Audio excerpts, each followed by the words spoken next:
Welcome, every many and everyone, to this session of the 7th edition of the Plural Positivity World Conference.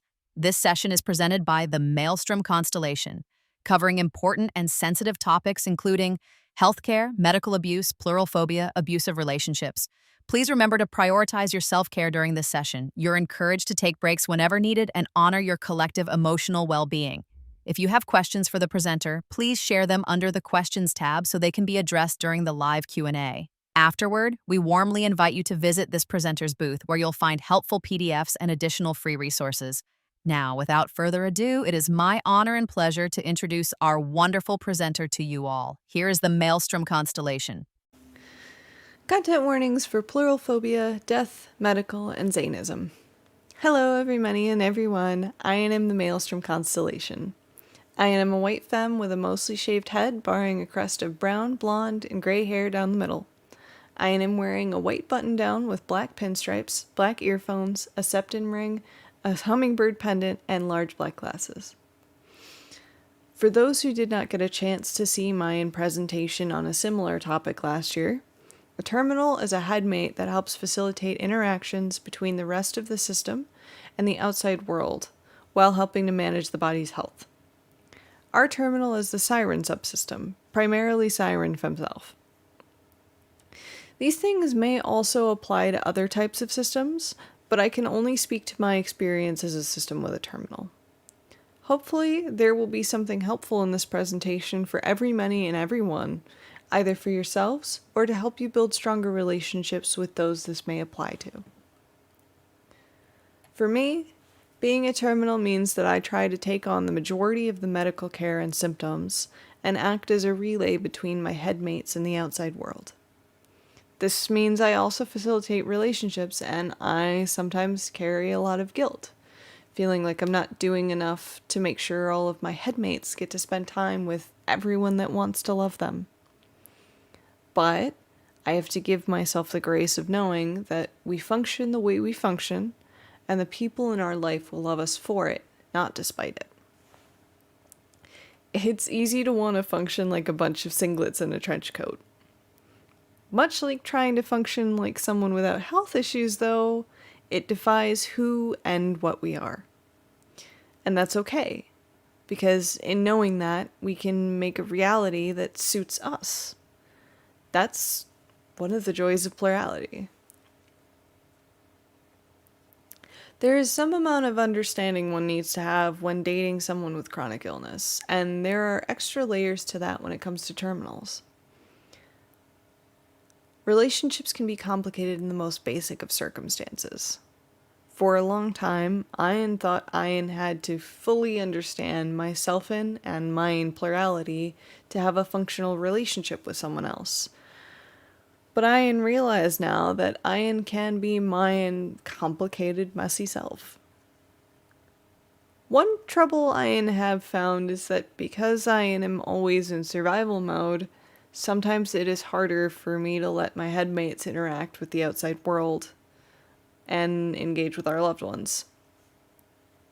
I have found that it can be very helpful for someone to request time with headmates they haven't seen in a bit, even just a moment for some affection.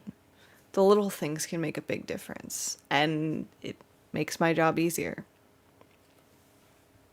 This presentation is about all social relationships, of which there are many types, but I want to take a second to talk specifically about dating. I imagine this is of interest to many of yous. We've had some relationships where we had to hide our plurality, and some where we had to mask our health. We also have had some where we can be our full selves, and it has been very fulfilling. The metaphor about pretending to be a bunch of singlets in a trench coat is going to continue to be important here, doubly so in dating, because we may expect that we have to set aside time for everyone to date equally. But not every part of us is terribly interested in dating. Not every part of us is large enough to front. Some parts are fragments and some are indifferent. Some of us, however, are very interested in and engaged with our partners. Those partners reaching out to individual headmates helps immensely and allows them the space to feel loved and welcomed. I also have had some experiences of headmates being jealous of one another when it comes to spending time, so internal communication is very important. We have been working on how to best accommodate each headmate's needs, how to allow them to access the world around us better. It's not perfect, but it is getting better. I have been making it easier for them to access the terminal to interact with others. It has been an interesting journey since this time last year, practicing what I preach and trying to allow my headmates to help more with the day-to-day tasks. Doing this makes it easier and easier for my headmates to be around and to engage with others. I, as a terminal, have a strong impulse to shield my own system from the realities of chronic illness, but I cannot and should not shield them from everything. I have to take into account the amount of damage it does to me, and ironically, this is also something I have had to consider in my own social relationships. I often try to shield my own loved ones from the reality of my own health by masking my own pain and other symptoms, and isolating when the symptoms get bad enough. I have learned that this was rather damaging to the relationships in my own life.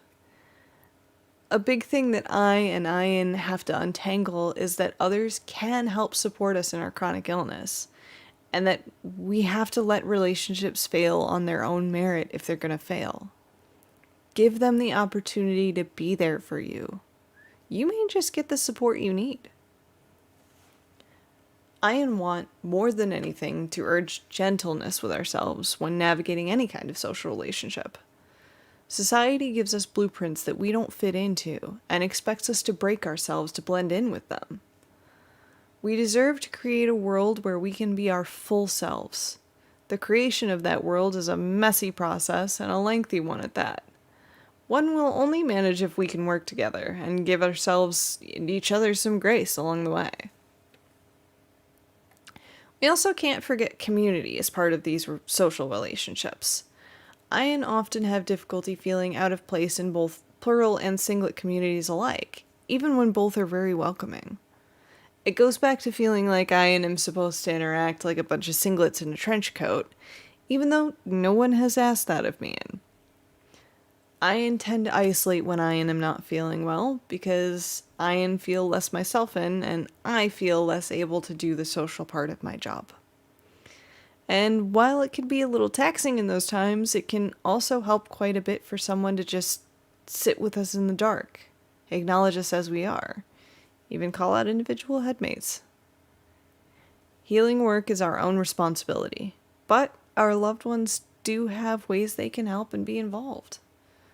Sometimes our loved ones reminding the others that I'm overwhelmed can be an outside accountability and lead them to try and lend a hand.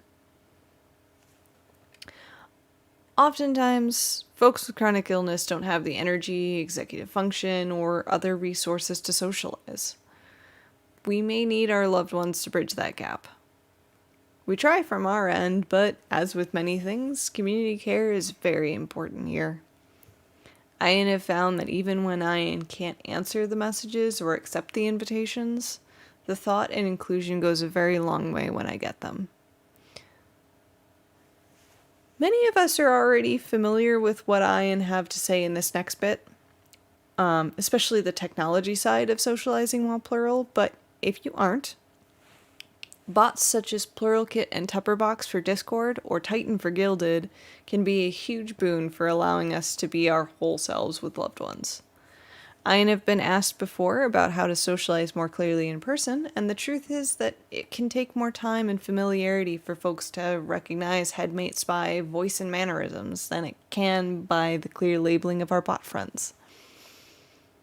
Sometimes, as awkward as it can feel, it can help to just say who's talking until people learn who is who, or coming up with visual cues like accessories, if that's something you can afford. Ian would love to spend more of this presentation talking about solutions for socializing as a system, especially when with chronic illness, but Ian still struggle with this a lot myself and want to honor that while Ian talk. I don't have all the answers, nor do I think this is a problem with any specific solution. Every relationship is different, as is every system and the people we love. The thing Ian will always urge the most is communication. Talk to your loved ones. Be vulnerable, which I know is far easier said than done for many of us, myself and especially. Ian had so many anxieties about being openly plural with my loved ones, but Ian realized that Ian was suffocating myself and under the pressure of pretending to be a singlet in all these circles. It wasn't until Ian had a good amount of plural community that Ian went back to being open about it. Ian won't pretend that there aren't dangers here, because Ian thinks at least most of us are aware of the kind of stigma that exists around plurality, especially DID systems like Mian. Mine first coming out over a decade ago didn't exactly go well. Ian had a bad moment with one of my parents, and I wanted to hide away forever.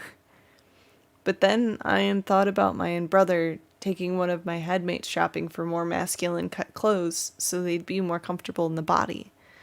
Ian remembered talking to my sister about the experiences Ian had had that led me into this realization and how much love she responded with. Ian remembered the friends that Ian had at the time and the people who were still happy to date me and as Ian was.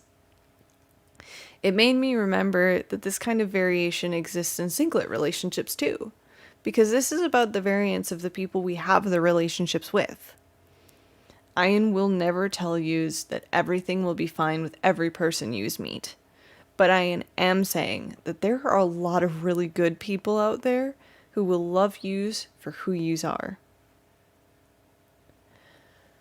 This is a particularly tough time for many of us, and Ian don't want to skirt around that.